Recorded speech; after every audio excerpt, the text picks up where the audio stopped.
มุมมองของปูแล้วคิดว่าคำว่ามินิมอลมันแปลว่ายังไงแล้วมันเป็นการสื่อถึงสไตล์แบบไหนเพราะว่าจริงๆเราก็คุยกันนะว่าแบบจริงคำนี้มันก็เป็นคำที่สื่อความหมายได้ยากแล้วหลายๆคนก็รับรู้มันไปในแบบหลากหลายจริงๆถ้าความเข้าใจของคนทั่วไปที่ไม่เรียนมานะครับมินิมอลกับโมเดิร์นเนี่ยค่อนข้างใกล้กันก็คือว่าโอเคอะไรก็ตามที่สะอาดมีเอลิเมนต์น้อยๆวางของตกแต่งอาจจะเป็นชิ้นหนึ่งชิ้นเล็กๆอะไรบางคนก็จะมองว่าอันนี้คือมินิมอลแล้วแต่ถ้าย้อนไป1920จุดเริ่มต้นมันจริงๆเนี่ยมันก็จะลึกกว่านั้นแต่ถ้าอธิบายให้เข้าใจง่ายๆนะครับมินิมอลมันก็คือว่าอะไรก็ตามที่เราใช้เท่าที่เราจำเป็นบางสายก็จะฮาร์ดคอร์ถึงกระทั่งว่าตัดออกมากเกินไปยกตัวอย่างเช่นว่าของตกแต่งของสะสมคุณค่าทางใจเลยก็จะไม่มีเลยซึ่งอันนี้ก็จะแตกต่างกันแล้วแต่ว่าแต่ละคนเขาจะตีความยังไงแต่ที่หลังเนี้ยนะครับที่เราทำให้เนี่ยก็จะเป็นในลักษณะที่ว่ามินิมอลที่ยังสามารถใช้งานได้จริงแต่ว่าในภาพที่เห็นหรือการเข้าไปใช้ในพื้นที่เนี่ยครับเราจะเห็นว่ามันไม่มีอะไรเลยแต่ว่ามันสามารถใช้งานได้จริงอันนั้นคือจุดที่เป็นจุดเริ่มต้นแล้วก็เป็น challenge ของการออกแบบในหลักนี้นะครับครับบ้านหลังนี้จริงๆเจ้าของก็คือเป็นเพื่อนที่พี่เรียนมาตั้งแต่สมัยมัธยมเลยเรื่องบังเอิญใช่เรื่องบังเอิญมากแล้วก็ปูนเองนี่พี่ก็ผมไม่ได้เจอกันนานแล้วเหมือนกันนะตอนนั้นก็ไปที่ออฟฟิศปูนเลยด้วยทีนี้ตอนที่คุยกับปูนก็บอกว่าบ้านหลังนี้ปูนใช้คำว่ามินิมอลฮาร์ดคอร์เลยด้วยใช่ครับอย่างคำว่าฮาร์ดคอร์ของปูนนี่คือมันคือแบบขนาดไหนคือน้อยมากๆเลยไหมสิ่งที่เราจะได้เห็นเพราะจริงภายนอกเนี่ยก็รู้สึกว่ามันดูเรียบมากๆแล้วเหมือนกันเนาะใช่ครับจริงๆคำว่าฮาร์ดคอร์ในที่นี้คือตั้งใจจะให้ความหมายของคำว่ามินิมอลเนี่ยมันต่างจากที่คนส่วนใหญ่เข้าใจแต่จริงๆแล้วมันคือปกติแหละปกติก็คือคนส่วนใหญ่เข้าใจว่าห้องหรือบ้านโมเดิร์นที่มีเอลิเมนต์น้อยๆทีวีก็ยังมีนะอาจจะมีแจกันสวยๆสักอันนู่นนี่นั่นอะไรอย่างเงี้ยแต่ว่าบ้านดูเรียบเก็บของเรียบร้อยแต่ว่าคำว่ามินิมอลที่ผม describe ให้มันชัดเจนมากขึ้นว่ามันคือฮาร์ดคอร์เนี่ยมันคือว่าเราเก็บทุกอย่างหรือทำทุกอย่างให้เรียบที่สุดแล้วก็อีเวนว่าของตกแต่งเนี่ยเราก็ไม่มีเราจะมีในจุดที่มันทัชชิ่งจริงๆคำว่าทัชชิ่งนี่ในความรู้สึกของทั้งงานที่ออกมาแล้วก็จะสื่อสารให้บุคลิกของโอนเนอร์เนี่ยออกมาในตัวสถาปัตยกรรมหรือตัวบ้านด้วยครับขอถามถึงฟาซาดหรือว่าเปลือกนอกของอาคารนิดนึงว่าทำไมถึงมีการเลือกใช้สีแบบนี้แล้วก็พวกเส้นสายต่างๆรวมถึงวัสดุเนี่ยมันคิดมาจากอะไรนะจริงๆมาจาก2ส่วนนะครับส่วนแรกก็คือความเป็นมินิมอลส่วนที่2คือการใช้งานความเป็นมินิมอลเนี่ยโดยหลักของเขาเนี่ยหนึ่งคือเขาไม่ใช้แมททีเรียลเยอะเขาอาจจะเลือกสีนึงหรือว่าเป็น texture นึงก็ได้นะครับอันดับที่2ก็คือว่าการใช้งานก็คือว่าการที่เห็นเป็นซี่ๆเนี่ยมันก็คือการเป็นซ้อร่องกันแตกเฉยๆของผิวปูนฉาบซึ่งโอเคเราเอาแพทเทิร์นตรงนี้ให้สัดส่วนของความกว้างและความสูงของแต่ละช่องเนี่ยเท่ากันทั้งบ้านมันก็จะเกิดเป็นโมดูลที่ซ้ำตลอดจนทำให้โอเคมันดูเป็นภาพเดียวกันเนี่ยเราแต่งตัวคือเราแต่งตัวสีขาวเหมือนกันหมดอันนี้คือความน้อยในแง่ของผิวอาคารตอนนี้อยากจะเห็นข้างในแล้วคือภายนอกเนี่ยต้องบอกว่ามันก็ค่อนข้างทึบอย่างที่ปูนบอกนะแล้วก็พี่ไม่เห็นอะไรเลยเมื่อกี้ตอนพี่มาพี่เห็นแค่ยอดต้นไม้อันนี้เป็นต้นอะไรฮะต้นหมากเม่าหมากเม่าโอเคเดี๋ยวเข้าไปดูด้านในนะครับ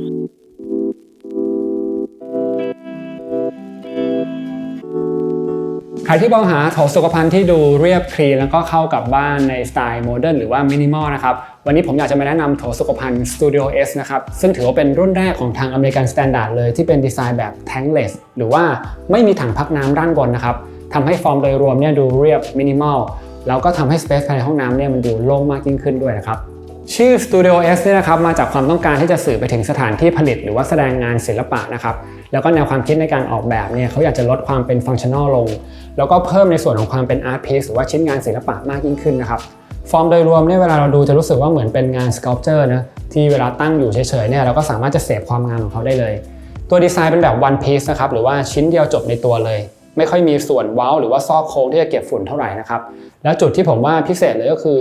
ฝาปิดของเขาเนี่ยครับถูกออกแบบมาให้มีความสลิมมากๆซึ่งก็จะแตกต่างจากแบรนด์อื่นที่ส่วนมากเป็นแทงเลสแบบนี้แหละแต่ว่าส่วนฝาของเขาเนี่ยจะหนาครับที่สำคัญคือฝาเนี่ยจะเป็นแบบซอฟต์โคลสด้วยนะครับ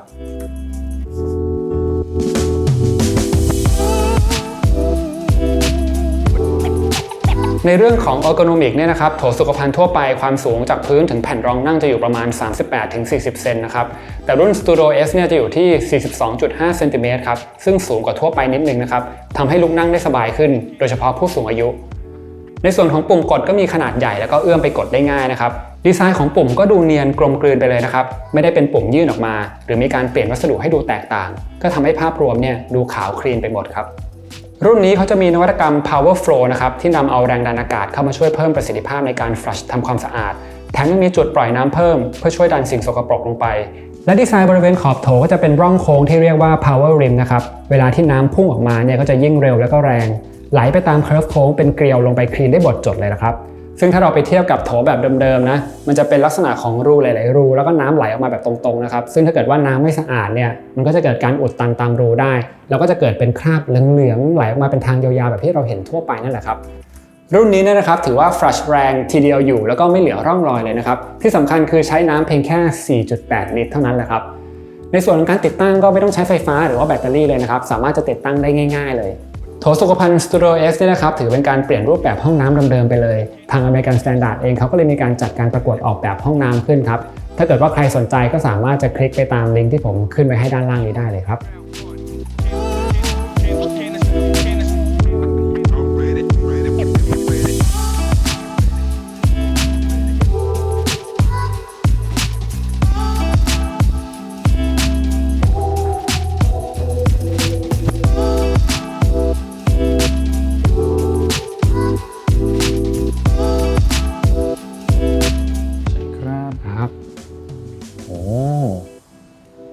เข้ามานี่เจอสเปซที่แบบว้าวกว่าเลยนะนี่คือเป็นคอร์ดตรงกลางเลยตรงนี้ดีไซน์มาเป็นยังไงจริงๆนะตอนแรกเนี่ยเราต้นหมากเม่าเนี่ยไม่ได้อยู่ตรงนี้จริงๆมันมี existing tree ที่ใหญ่มากๆแล้วมันเหมือนเป็นต้นประธานของบ้าน inspiration แรกคือเราต้องการเก็บมันไว้เลยเพราะรู้สึกว่ามันเป็นจุดที่มันผ่านการอยู่กับที่บ้านเนี่ยมาเป็น10 ปีแล้วผมเลยคิดว่าคีย์มันคือตรงนี้แต่ว่าโชคร้ายที่ระหว่างการก่อสร้างเขาไม่รอดผมก็เลยอยากให้ได้ feeling เดิมเนี่ยของต้นไม้ต้นนี้ยังอยู่ก็เลยเลือกต้นไม้ที่ทางเจ้าของบ้านเป็นคนชอบมาลงนะครับส่วนสเปซต่างๆเรื่องราวต่างๆของบ้านหลังนี้มันเกิดขึ้นหลังจากต้นไม้ต้นนี้คือถ้าสังเกตเราจะมีทางเดินรอบใหญ่ๆตัวนี้ซึ่งตัวนี้จะเป็นตัวที่ผมเรียกมันว่า boundary ผมสร้าง boundary แรกก่อนคือเป็นตัวที่มาล้อมของตัวต้นไม้ต้นนี้นะครับแล้วก็เราก็จะมี boundary ต่อๆไปที่เหมือนสร้างสเปซที่เป็นเรื่องของการใช้สอยความต่อเนื่องของมัน boundary แต่ละอันมันคล้ายๆวงแหวนครับแล้วมันก็มาคล่อมกันจนเกิดเป็นที่อยู่อาศัยที่มีความต่อเนื่องแล้วก็มีการเขาเรียกอะไรมี flow of space ที่ดีครับอย่างการที่เราบอกว่าเราทำให้มันเกิดเป็น boundary หรือว่าเป็นขอบเขตขึ้นมาเนี่ยตอนแรกก็คือเพื่อต้องการให้ต้นไม้นี้มันเป็นเหมือนแบบเป็นพระเอกเด่นขึ้นมาในขอบเขตนี้ไหมจริงๆก็ประมาณนั้นครับพี่ว่ามันน่าจะมีมีนิ่งบางอย่างให้กับเจ้าของบ้านที่เขาโตมากับต้นไม้ต้นนี้เราก็เลยใช้จุดนี้มันเป็นจุดที่สำคัญและเป็นตัวแตกฟังก์ชันต่างๆหลังจากอันนี้เป็นต้นไปครับอย่างหนึ่งที่พี่รู้สึกชอบแล้วก็รู้สึกว่ามันมีความคอนทราสต์แตกต่างกันมากเลยก็คือภายนอกมันดูเป็นบ้านที่เป็นกล่องปิดทึบแต่ว่าเข้ามาให้มันเปิดโล่งแล้วมันก็ดูเนี่ยเราสามารถรับรู้สิ่งต่างเห็นต้นไม้ตรงนี้ทีนี้อยากถามบูนิดนึงว่าพอเข้ามาภายในแล้วจะเห็นว่าตัวฟาสาดด้านนอกจากที่มันดูทึบจริงๆมันโปร่งมองทะลุไปหมดเลยนะแนวคิดของการที่เราเลือกใช้แบบนี้เนี่ยมันมีเหตุผลมาจากอะไรบ้างจริงๆผมว่าจุดเริ่มต้นมันเรื่องของความเป็นส่วนตัวเนื่องจากที่ดินตรงนี้เราสร้างในที่ดินเดิมของคุณพ่อคุณแม่คือเป็นครอบครัวขยายแล้วกันครับก็มีการตัดพื้นที่เพื่อให้ลูกชายมาสร้างครอบครัวของตัวเองผมเลยมองแล้วก็สรุปกับทางเจ้าของบ้านตั้งแต่แรกว่ามันก็ควรจะมี privacy ของตัวเองในขณะที่เราคงไม่มากั้นรั้วในพื้นที่ของตัวเองเพราะฉะนั้นก็โจทย์ก็คือว่าทำยังไงให้เปลือกอาคารเนี่ยมันมีความเป็น privacy หรือมีความเป็นส่วนตัวในขณะที่ก็ดูไม่ขัดเขินกับว่ามันปิดทึบจากบ้านเก่าเดิมนะครับมันก็จะมีความคอนเนคกันอยู่บ้างแต่ว่าเวลาเราใช้งานในบ้านก็ไม่รู้สึกว่ามันเห็นกันหมดเลยเขามามองมาอะไรได้อะไรเงี้ยนะครับนั่นคือจุดเริ่มต้นที่เราเลือกตัวผิวอาคารให้เป็น2 ชั้นนะครับเป็นชั้นในก็คือเป็นกระจกชั้นนอกก็จะเป็นตัวแผ่นเราเรียกมันว่าแผ่นอลูมิเนียมคอมโพสิตที่เจาะรูนะครับซึ่งในดีไซน์เนี่ยเราจะเจาะรูไม่เท่ากัน ณจุดที่เรามีความ privacy น้อยหรือมีความ public ค่อนข้างเยอะหมายถึงว่าเราไม่ค่อยแคร์เรื่องความเป็นส่วนตัวแต่เราต้องการเปิดมุมมองหรือคน allow ให้คนนอกมองเราได้บ้างนะครับก็จะเป็นจุดที่รูห่างเราก็จะเห็นข้างนอกค่อนข้างเยอะแต่จุดที่รูถี่เนี่ยก็คือจะเป็นตัวที่เราต้องการความเป็นส่วนตัวมากขึ้นอันนี้ก็คือจุดที่ดีไซน์ตามจุดประสงค์ที่เราตั้งใจทำสำหรับฟาซาดด้านนอกของอาคารนะครับพอเข้ามาข้างในของอาคารพอเลเยอร์ที่เราอยู่ข้างในเนี่ยเราจะเห็นว่ามันทรูออกไปอยู่แล้วเพราะแสงข้างนอกสว่างกว่าด้านในเราจะเห็นข้างนอกอยู่แล้วเป็นปกตินะครับ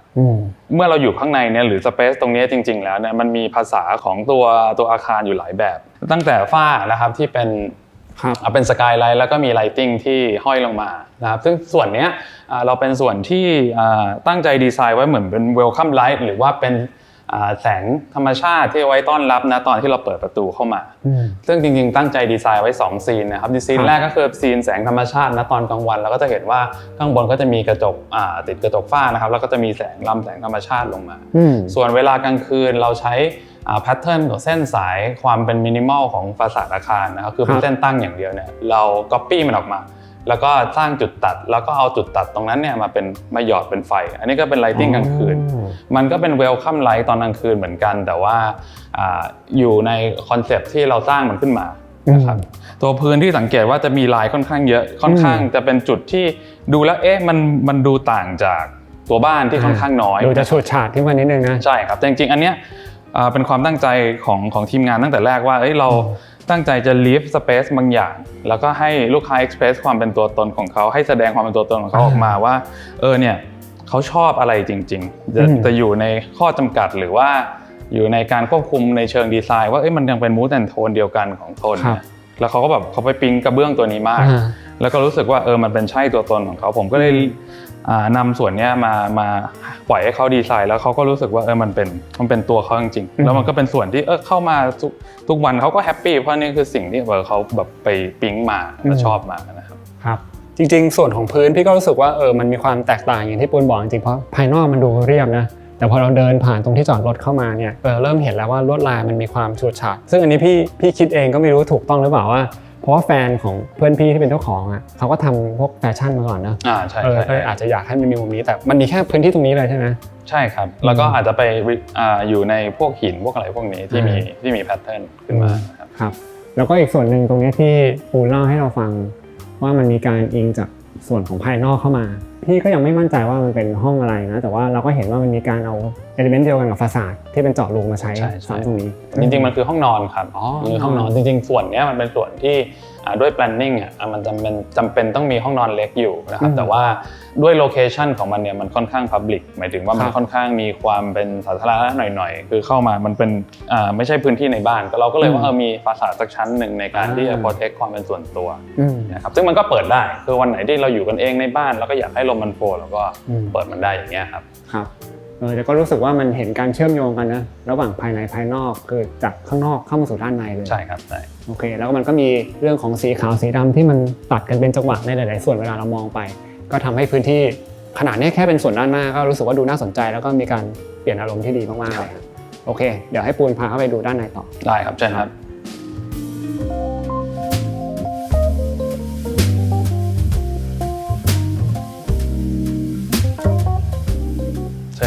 ครับ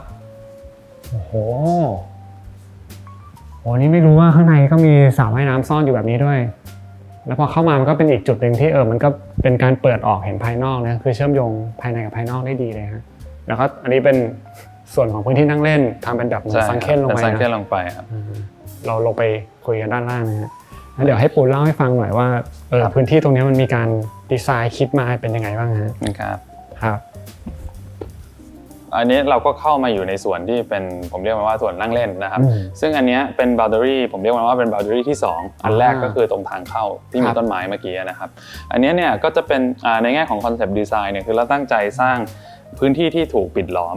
โดยที่เรามีฟีเจอร์หลักก็คือเป็นสระว่ายน้ำนะครับซึ่งเรามองต่างจากดีไซน์ทั่วไปที่ว่าโอเคอาจจะเป็นเทอร์เรสแล้วค่อยมาคอนเนคกับสระน้ำที่ระดับที่นั่งปกติอย่างนี้เราก็ลองซังเค้นดูแล้วเราตั้งใจว่าให้ส่วนที่เป็นส่วน living ของเราเนี่ยมันคอนเนคไปกับสระว่ายน้ำเหมือนเลเวลมันใกล้ๆกันเดียวกันนะครับโดยที่มีมุมมองเหมือนเราเล่นน้ำอยู่หรือว่าอยู่ในพื้นที่ที่เป็นสระน้ำจริงๆแล้วก็เป็นมุมค่อนข้างมองหงายนิดนึงนะครับและตรงนี้ก็จะมีเหมือนจุดโฟกัสสายตาที่เป็นต้นไม้ต้นนี้นะครับที่ตั้งใจดีไซน์ให้มันเอียงเหมือนแอบจะเอออกมาลักษณะประมาณนั้นนะครับแล้วก็เป็นโฟกัสพอยต์ของจุดตรงนี้นะครับอันนี้ก็เป็นที่ gathering area พ่อแม่พี่น้องมาก็จะมานั่งตรงนี้โดยที่เรามีทีวีที่สามารถยกขึ้นมาได้อ๋อตรงนี้มีทีวีซ่อนอยู่ด้วยใช่ครับตรงบริเวณตรงนี้ครับจริงๆ point เนี่ยคือเราตั้งใจให้โอเคตรงนี้ไม่มีอะไรมาขวางสายตาเลยก็คือเหมือนภายในกับภายนอกถูกเชื่อมมาด้วยกันครับคือการที่เราเอาทีวีปกติมาตั้งเนี่ยซึ่งจริงๆมันเป็นฟังก์ชันทั่วไปที่ living room ส่วนใหญ่จะมีนะครับคือมันก็เป็นmust แต่ว่าด้วย location และ intention เราตอนแรกเนี่ยคือสิ่งที่เราตั้งใจเนี่ยมันขัดแย้งกันถ้าเราเอาทีวีมาวางแล้วก็เลยหาวิธีต่างๆนานาที่สามารถซ่อนมันไปได้ซึ่งเราก็ทำได้นะครับก็คืออยู่เนี่ยแล้วก็ถ้าอยากใช้งานก็กดปุ่มแล้วมันก็จะเด้งออกมาดีเทลนิดนึงตรงส่วนของทีวีอันนี้เนี่ยเล่าให้ฟังนิดนึงว่าตอนที่มันมีการก่อสร้างการทำอะไรนี่มันแบบยากขนาดไหนไหมฮะมันต้องทำยังไงฮะจริงๆแบ่งเป็น2เคสนะครับก็คือ1คือแน่นอนเราเป็นสถาปนิกเราไม่สามารถรู้เลือกอุปกรณ์อะไรขนาดนั้นเราหน้าที่เราคือจัดหาอุปกรณ์ที่มันตอบโจทย์ของเราก็หาอุปกรณ์ที่สามารถรองรับทีวีที่ไซส์ใหญ่ที่สุดได้เท่าที่มีในท้องตลาดแล้วก็ต้องเป็นเจ้าที่ maintenance ได้ประมาณนั้นนะครับคือหมายถึงว่าเลือกมา service ได้ผมก็ไม่อยากแบบเลือกแล้วสวยทีเดียวแล้วลูกค้าใช้ไปซ่อมแล้วถามใครอะไรเงี้ยอันนี้ก็ออก service ได้นะครับก็เราเริ่มจากหา fitting ก่อนแล้วก็ได้ทีวีที่ใช่แล้วก็เอามาประกอบกับ built in ในแง่ของโครงต่างๆที่สามารถทำให้ mechanism ตรงนี้มันใช้งานได้ครับแต่ก็เป็นอีกจุดหนึ่งที่ก็น่าจะตอบในเรื่องที่ปูนพยายามบอกพี่ว่าบ้านหลังนี้อยากทำให้เป็นมินิมอลแต่เป็นว่าให้มันใช้งานได้จริงนะใช่ครับเอาง่ายว่าบ้านที่เก็บของเรียบตลอดเวลาแต่ว่าคุณใช้งานได้จริงนี่คือไลฟ์สไตล์ของคุณจริงๆประมาณนั้นครับต้องบอกว่ามันก็เป็นอีกหนึ่งวิธีคิดที่มันก็ทำให้สเปซตรงนี้แตกต่างเพราะว่าอย่างทั่วไปที่ปูนบอกบ้านทั่วไปก็คือโซฟาก็นั่งแล้วก็มองน้ำต่ำนะอันนี้เราสลับกันมาเป็นแบบเรานั่งอยู่แล้วก็เราอยู่ใกล้ผิวน้ำมากขึ้นใช่ครับแล้วก็มองสวยๆขึ้นไปต้นไม้ในที่เลือกมานี่คือต้นอะไรฮะเป็นต้นเสม็ดแดงครับนี่เป็นต้นที่มีฟอร์มที่สวยอันนี้ก็เหมือนเดิมว่าคล้ายๆกระเบื้องนะครับผมก็ให้โจทย์ว่าผมอยากได้เป็นต้นไม้ที่ฟอร์มสวยแล้วก็แลบออกมาผมก็แนะนำเป็นเรนจ์ของต้นไม้ที่เป็นประมาณนี้อยู่ให้คนเลือกจริงๆอันนี้เราจับยัดนิดนึงนะครับเพราะว่าจริงๆแล้วมันก็เป็นฟอร์มค่อนข้างตรงที่เลื้อยนิดนึงเราก็ทำให้มันมากขึ้นแต่สังเกตในแอบมีสลิงดึงไว้แต่จริงๆพอมันโตได้ที่ครับเขาจะปรับตัวกับแบบนี้แล้วก็สามารถเอาสลิงออกได้ครับและส่วนผนังตรงนี้ที่มันบังอยู่ก็คือด้านหลังมันเป็นส่วนของงานเซอร์วิสงานระบบอย่างนี้ไหมใช่ครับใช่ก็เป็นเซอร์วิสของสระว่ายน้ำแล้วก็แท่งน้ำอะไรพวกนี้ครับจากตรงนี้มันก็มีอีกจุดนึงที่น่าสนใจคือด้านบนที่พี่มองขึ้นไปมันเป็นเหมือนปล่องขึ้นไปด้านบนแล้วก็มีผ้าม่านปิดอยู่ด้วยด้านบนนี่มันเป็นพื้นที่อะไรฮะจริงๆมันเป็นพื้นที่ที่ private มากครับเป็น walk-in closet ครับเราตั้งใจหรือเปล่าว่าให้มันเกิดการเชื่อมโยงกันจากตรงนี้จริงๆใช่ครับก็คืออย่างที่บอกไปตอนแรกว่าเรามีboundary หรือขอบเขตเนี่ยที่ถูกดีไซน์ไว้อยู่หลายจุดอันนี้ก็เป็นอีกจุดหนึ่งแต่ว่ามันอยู่ที่ชั้น2เพราะฉะนั้นประเด็นของมันนี่ก็คือมันคือการเพิ่มความเชื่อมต่อระหว่างชั้นล่างและชั้นบนในขณะที่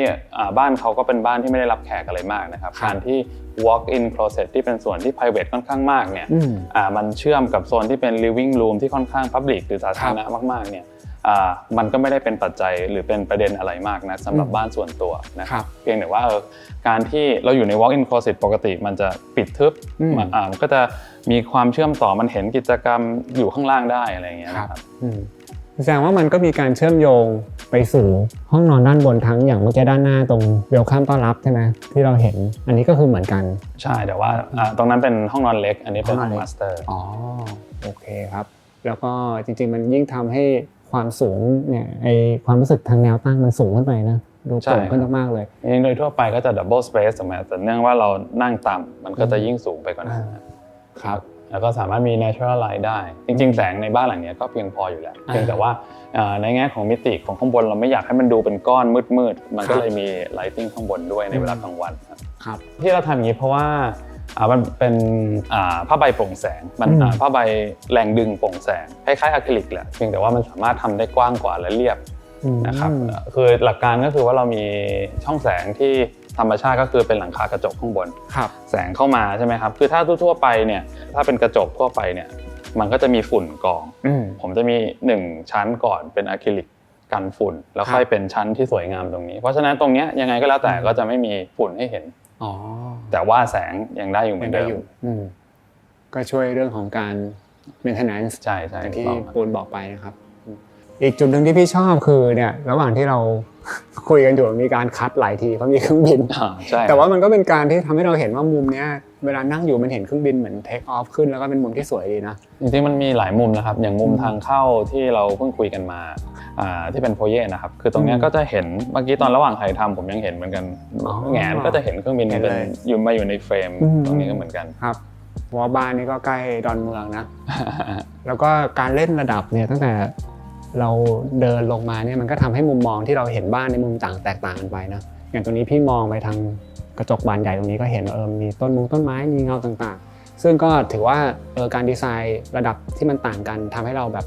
มีการรับรู้ที่มันพิเศษมากขึ้นใช่ครับใช่ทีนี้อย่างหนึ่งที่อยากให้ปูเล่าต่อเลยก็คือเรื่องของ lighting บ้านหลังนี้เดี๋ยวค่อยๆเล่าไปทีละจุดแต่ว่าตรงส่วนของสระน้ำตรงนี้ก็เห็นว่ามีการดีไซน์ไว้สวยงามเลยมีคิดยังไงบ้างฮะจริงคอนเซ็ปต์มันง่ายมากเลยครับสำหรับ lighting ของที่นี่นะครับนอกจากว่าโอเคจะทำให้คุณภาพของแสงภายในบ้านมันใช้งานได้ดีสว่างเพียงพออะไรพวกนี้ครับในแง่ของความสวยงามเนี่ยคือเราก็จะอ้างอิงมาจากคอนเซ็ปต์เรื่อง boundary ของเราคือเรามี boundary ทั้งหมด4-5 อันตรงนี้นะครับเราใช้ lighting ที่เน้นความเป็นคอนเซ็ปต์ตรงนี้ขึ้นมาก็คือโอเคอะไรก็ตามที่เป็นเส้นล้อม space หรือล้อมตัวอาคารเนี่ยเราก็จะใส่ lighting เข้าไปเพื่อให้คอนเซ็ปต์ที่เราตั้งใจไว้ณตอนแรกเนี่ยมันออกมาในมุมมองของงาน lighting design ด้วยถ้าสังเกตไฟตู้เสื้อผ้าที่มันอยู่ในบริเวณนี้ไฟในกรอบนี้ไฟที่ริมรั้วตรงนี้หรือแม้ว่าไฟนอกบ้านก็จะเป็นคอนเซ็ปต์เดียวกันก็จะเป็นการทำไลท์ติ้งอย่างที่ปูนบอกว่าให้เน้นเรื่องของความเป็นบาร์ดี้ไฟก็จะเป็นเส้นสายต่างๆนะแล้วก็จากตรงนี้เนี่ยเดี๋ยวให้ปูนพาไปดูส่วนของแพนทรีต่อครับได้ครับเชิญครับ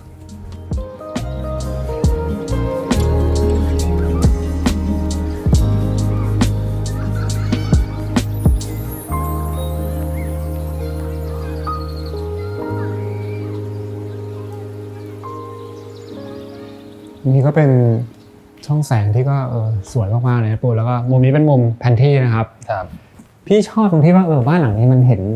การเชื่อมโยงภายในภายนอกทุกมุมเลยแล้วก็แสงธรรมชาติคือแบบเยอะมากๆให้เล่าถึงมุมนี้หน่อยครับว่ามันมีการเชื่อมโยงกับส่วนอื่นของบ้านยังไงครับแล้วก็คิดมันยังไงบ้างจริงๆโซนนี้เนื่องจากเจ้าของบ้านไม่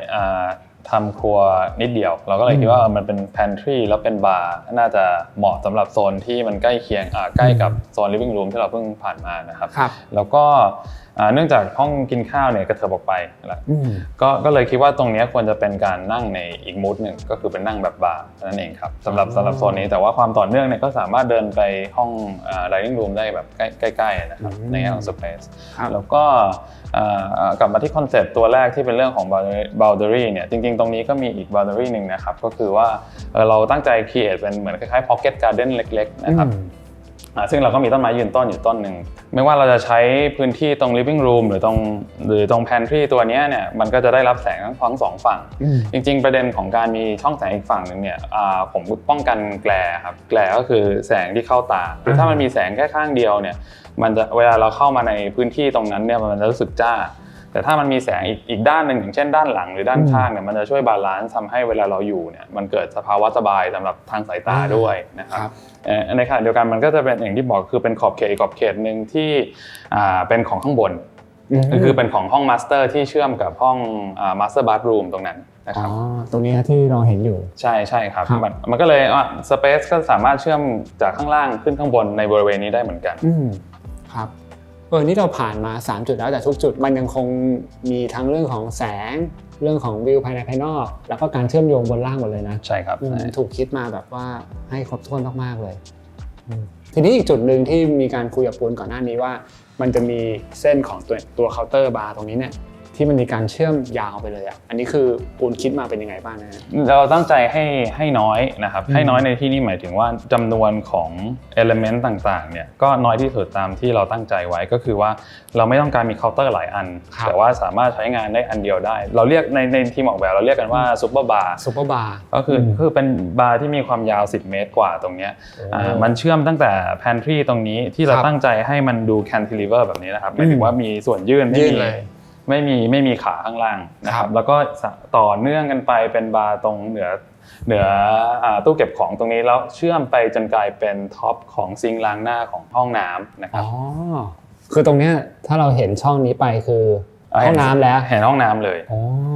คือจริงๆมันก็จะค่อนข้าง private แต่ว่าเนื่องจากว่าโซนที่ล้างหน้าเนี่ยก็เป็นโซนที่โอเคแหละก็ถ้าจะเห็นวิวกันบ้างอะไรเนี่ยไม่เป็นไรก็คือเป็นโซนที่ยังสามารถต่อเนื่องจาก Public ไปโซน Private Space ได้อยู่ครับก็เป็นหนึ่ง element ที่มันเป็นเส้นยาวๆที่เชื่อมต่อพื้นที่หลายส่วนเข้าด้วยกันเลยใช่ครับครับเป็นการออกแบบที่ทำให้เกิดการเชื่อมโยงระหว่างแต่ละพื้นที่คือจริงๆพี่เห็น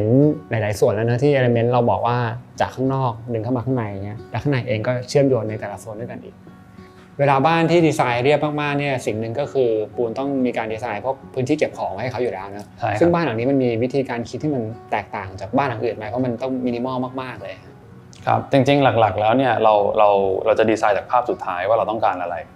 อันนี้ก็คือก้อนที่ถูกดีไซน์เป็นสีดำในเบื้องต้นตอนแรกเรายังไม่รู้ก่อนว่าฟังก์ชันที่ลูกค้าอยากได้มีอะไรบ้างนะครับแน่นอนมันก็มีเบสิกมีตู้เย็นอาจจะบางบ้านมีเตาไม่มีเตามีฮูดไม่มีฮูดอะไรเงี้ยครับพอเราได้ requirement ทั้งหมดเราก็จะมา fill in ในโจทย์ที่ว่าทำยังไงก็ได้ให้ดูเรียบวิธีการที่ง่ายที่สุดโดยทั่วไปที่สามารถทุกคนทำก็คือว่าโอเคอาจจะหา fitting บางอย่างเป็นบานปิดอะไรพวกนี้ให้ build ให้หายไปโดยมากที่สุดแต่ประเด็นของการที่จะทำบ้านมินิมอลเนี่ยผมคิดว่ามันไม่ได้อยู่ที่จุดนั้นมันอยู่ที่จุดที่ว่าเมื่อเขาไปใช้งานจริงอย่างเช่นว่าคุณมีเบลนเดอร์อันนึงมีเครื่องปั่นอันนึงเนี่ยจะหยิบจากในตู้ออกมาใช้มันต้องเก็บในตู้เพื่อความมินิมอลถูกไหมครับเอามาใช้เสร็จปุ๊บหาปลั๊กเสียบเสร็จปุ๊บเอาใช้เสร็จก็เอาเก็บแต่ทำอย่างนี้สัก3 ครั้ง 4 ครั้งเนี่ยคุณก็จะไม่เอาเก็บแล้ว สุดท้ายบนท็อปพวกนี้มันก็จะเต็มไปด้วยอุปกรณ์อันนี้คือความเป็นจริงที่เกิดขึ้น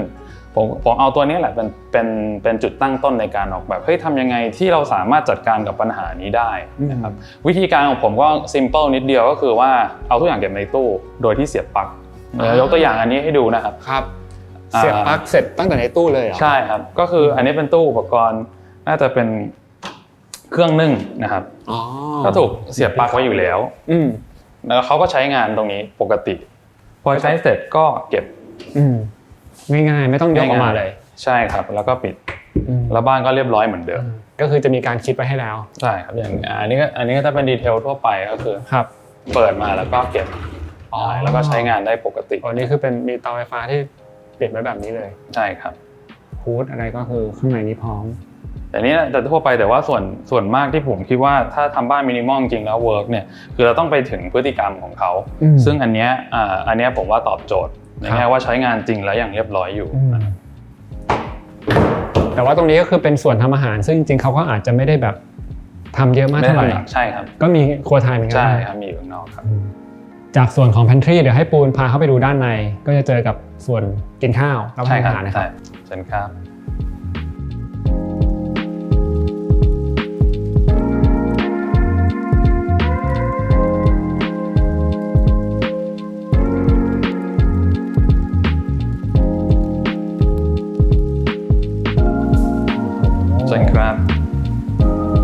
ว้าวดูเซอร์ไพรส์สินะฮะ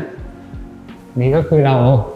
ขึ้นสเต็ปมานิดนึงนะใช่ครับแล้วมันก็เหมือนเป็นบันไดที่เป็นสเต็ปเดียวกันกับตอนที่เราอยู่ภายนอกใช่ข้างนอกใช่ครับตอนนี้ก็เข้ามาอยู่ในส่วนของพื้นที่กินข้าวแล้วซึ่งโหความพิเศษแล้วก็มินิมอลเหมือนกันโต๊ะที่ขยับได้นิดนึงนะได้นิดนึงครับเป็นโต๊ะที่ห้อยลงมาจากด้านบนนะครับจริงๆในแง่ของโครงสร้างนะครับมันเหมือนดูง่ายก็คือมันแค่แขวนแล้วก็เอาท็อปหินวางในจริงในเชิงเทคนิคค่อนข้างยากครับเพราะว่าถ้าเราทำจุด ซัพพอร์ตมันแข็งไปนะครับเวลามันขยับทีมันจะหักเลยทั้งอันเพราะฉะนั้นอันนี้เราต้องทำซัพพอร์ตที่เราเรียกว่าแบบซัพพอร์ตแบบโรลเลอร์มันจะขยับได้นิดนึงพอขยับได้นิดนึงเนี่ยมันทำให้เวลาเราเหมือนเผลอไปผลักมันอะไรเงี้ยมันก็ลดแรงนั่นเองครับผมก็มีเทคนิคนิดหน่อย intention ของดีไซน์ตรงนี้เนี่ยคือตั้งใจให้โต๊ะเนี่ยมันเหมือนมันลอยได้มันเลวิเทตขึ้นมานิดนึงเพราะฉะนั้นเนี่ยเฟอร์นิเจอร์ที่เกี่ยวข้องเนี่ยเราก็ไปซอร์ซิ่งหรือหาตัวที่มันใสคือเพื่อส่งเสริมให้ดีไซน์เนี่ยมันดูชัดเจนขึ้นเวลาเราเข้ามาในสเปซครับตัวเก้าอี้มันก็ดูแบบมองทะลุดูแบบโปร่งไปหมดเลยนะด้านล่างก็ไม่มีขาทุกอย่างมันก็ดูแบบมีความพิเศษมากขึ้นแล้วก็จุดหนึ่งที่มีความน่าสนใจเลยก็คือนี่รูปภาพด้านหลังตรงนี้นะฮะจริงๆอันนี้เหมือนผมบอกเจ้าของบ้านตั้งแต่ต้นว่าเฮ้ยเรามีลิฟต์ผนังไว้1 อันไว้ให้เขาเนี่ยเหมือนแต่งแต้มสิ่งที่เขาอยากได้เองแล้วเขาก็มีศิลปินที่ชอบของเขาแล้วก็อยากได้ผมก็แค่กำหนดไซซิ่งว่ามันต้อง impact ประมาณนึงแล้วมันเป็นภาพที่เหมือนเขาชอบจริงๆมันมีความหมายจริงๆคือในความมินิมอลเนี่ยเราไม่ได้ใส่รูปภาพแบบเยอะแยะกระจุกกระจิกนึกออกไหมแต่เราตั้งใจเฟ้นตั้งใจเลือกในสิ่งที่มันมีความหมายกับเขาจริงๆแล้วเขาก็เลือกมาตอนแรกเคยเห็นเพื่อนพี่ถ่ายลง IG ก็นึกว่ามันเป็นแบบภาพถ่ายนี้จริงๆคือภาพเพนนะใช่ภาพเพนขึ้นมาครับเห็นว่าเป็นของคุณโน้ตกฤษดานะครับก็เป็นศิลปินชื่อดังเลยฝั่งนี้เองก็เป็นพื้นที่เก็บของที่เราก็มีเตรียมไว้ให้เหมือนเดิมนะครับใช่ครับข้างหลังของตู้นี้ก็จะเป็นทีวีมีทีวีเลยตรงนี้จริงๆอย่างที่บอกก็คือว่ามันเป็นฟังก์ชันเหมือนบ้านทั่วไปนั่นแหละก็คือพยายามจะให้มันมีครบเหมือนทั่วไปครับเพียงแต่ว่าเราอยากได้ภาพลักษณ์สุดท้ายที่ดูมินิมอลเราก็เลยซ่อนทุกอย่างเก็บไว้ข้างในก็จะมีพวกจานชามช้อนส้อมอะไรพวกนี้ด้วยครับแล้วพื้นที่กินข้าวเองเนี่ยก็เป็นอีกจุดหนึ่งที่เราก็เห็นคอร์ดตรงกลางนะเห็นต้นหมากเม่าเหมือนเดิมเลยก็มีการเชื่อมโยงกันใช่อย่างที่บอกก็คือตรงนี้มันเป็นคอร์ดหลักของบ้านโอเคเราก็มีเมนไฮไลท์ก็คือต้นไม้ต้นใหญ่ของเราแต่ว่าในสเปซของตัวเองเนี่ยก็มีไฮไลท์เรื่องไลท์ติ้งก็คือสกายไลท์วันนี้เหมือนกันนอกจากที่ว่าเราจะเชื่อมต่อสเปซจากภายในภายนอกในแนวราบแล้วเรายังเชื่อมต่อสเปซในแนวดิ่งด้วยนะครับก็ถือว่าเป็นอีกจุดหนึ่งที่ก็ได้แสงธรรมชาติลงมาใช่ครับแล้วก็พี่ว่ามันก็ยังคงเหมือนมันมีการแบบล้อกันในแง่ของดีไซน์กับตรงจุดนั่งเล่นนะที่มองให้เห็นกล่องแบบนี้โอเคครับจากตรงนี้ก็คือชั้น1ครบแล้วใช่ครับก็จะเหลือส่วนของชั้น2ใช่ครับถูกต้องครับซึ่งจากที่พี่มองดูตรงนี้ก็คือมันจะเป็นทางเดินยาวๆไปแบบนี้เลยจริงๆ intention ตอนแรกเนี่ยในแง่ของนอกจากว่ามันจะเป็น boundary แรกที่เราคุยกันตอนต้นนะครับอันนี้มันจะเป็นเรื่องของการปรับfeeling อันนี้conceptual นิดนึงมีความเป็นนามธรรมนิดนึงก็คือว่าเมื่อเรากลับมาจากบ้านมีความวุ่นวายข้างนอกเราอยากปรับ mood and tone ของมันไอทางเดินสั้นๆอย่างเงี้ยที่เราทำทุกๆวันมันเป็นตัวที่ผ่อนคลายปรับความรู้สึกของตัวเองไปในอารมณ์ที่เบาขึ้นเย็นขึ้นแล้วก็ขึ้นไปสู่โซนที่เป็น private เป็นห้องนอนซึ่งควรจะสงบแล้วอะไรเงี้ยในขณะเดียวกันเวลาเราตื่นเช้ามาจะทำงานอันนี้ก็จะเป็นจุดที่เปลี่ยนอารมณ์จากความที่สงบมากๆเรามาบิ้วตัวเราเองให้แอคทีฟพร้อมที่จะออกไปทำงานครับในเชิงคอนเซ็ปชวลมันก็จะมีความหมายของมันอยู่เหมือนกันครับโอเคเดี๋ยวเราลองเดินไปตามทางนี้ดูแล้วก็ดูว่าความรู้สึกขณะที่เราเปลี่ยนจากชั้น1ขึ้นไปชั้น2เนี่ยเป็นไงครับครับได้ครับ